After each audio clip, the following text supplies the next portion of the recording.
Hey everybody, it's Jason Blaha here, and once again it's time for breakfast with Blaha, and today I'm having steamed vegetables and grilled chicken breast.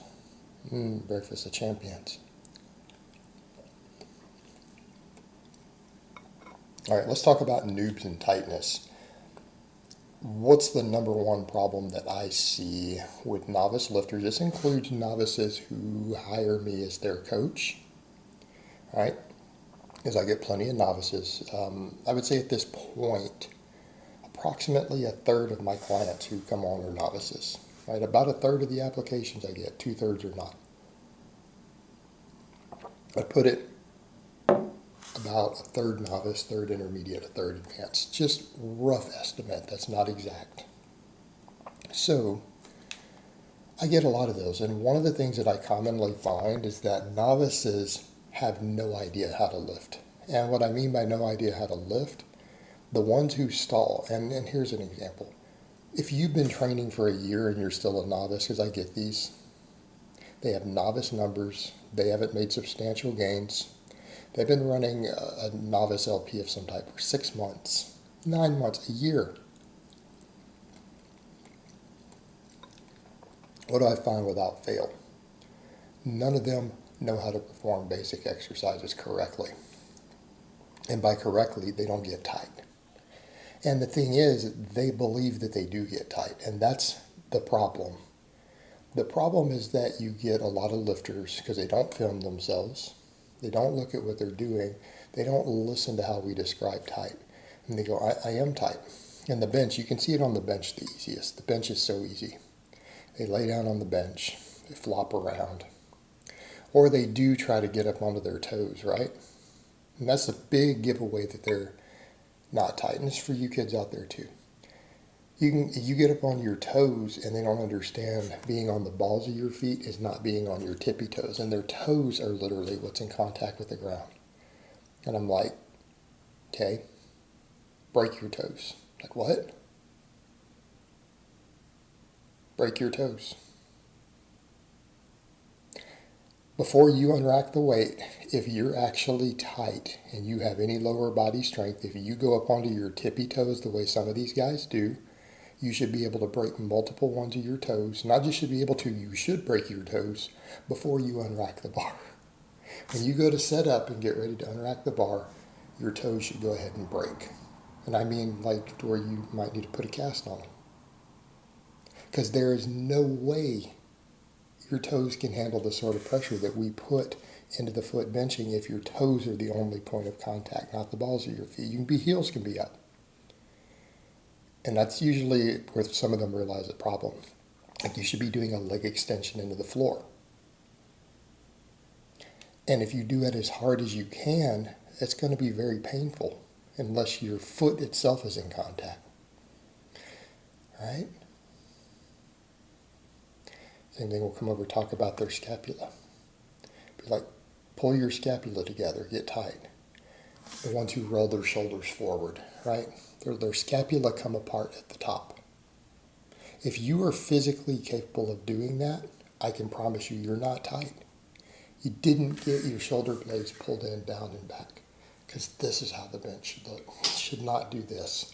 If you do this, you're loose. You can't. If you're pulled in tight, when you bench, this is what happens. Okay? Not this. The shoulders can't roll forward. So if you're capable of doing that, you're not tight. Same thing with the grip. The wrist cocked back. If you were squeezing the bar, there's no way that's going to happen unless your grip is weak, in which case we need to do a bunch of grip work.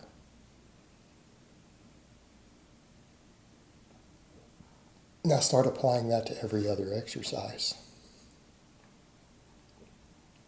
Start applying that to every other exercise.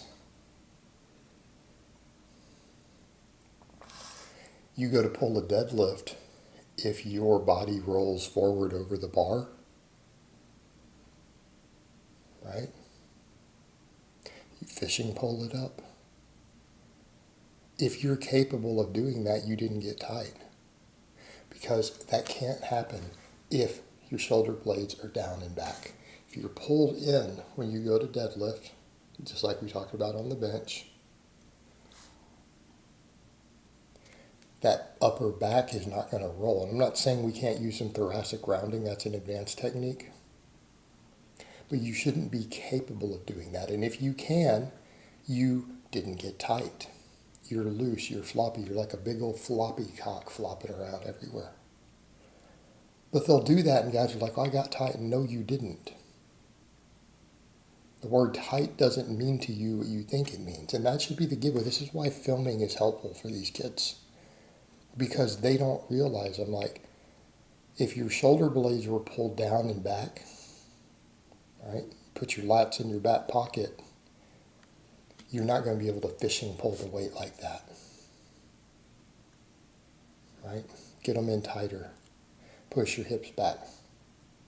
Same thing with any sort of hip hinge. They don't get the hips back because they're not tight.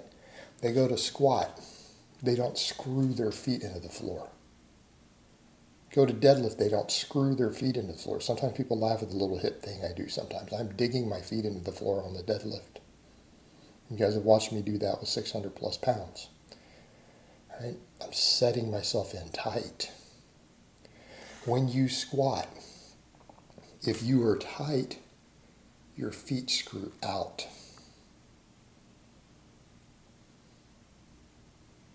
Okay? A squat is not a drive up. A squat is a drive out.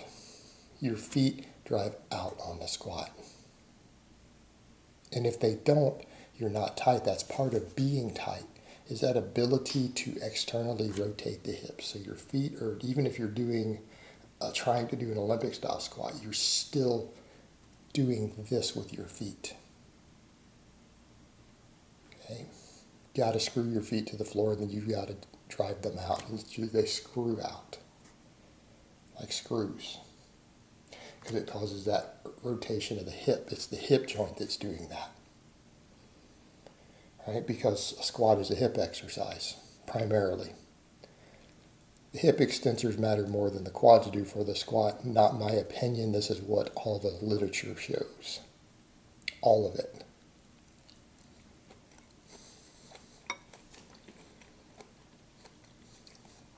I'm going to use our hips by getting tight. Same thing with bracing. Bracing is not breathing. Bracing doesn't mean you take a deep breath. Bracing means you breathe and you contract the abdominals. You push. And a belt will help teach you to do that, by the way. Get a belt on. Everyone wants to wait to do a belt. And I'm partially responsible for starting that trend many years ago. I've apologized for it and the damage it's done. All right? Get a belt. Learn to brace. Get your core tight. Every lift you should be squeezing the hell out of the bar. Most of your lifts, your lats should be pulled together tight. All right? This is what we mean by getting tight. All right, guys, but that's really all I have to say on that today. I hope it's been informative, and I will talk to you guys next time.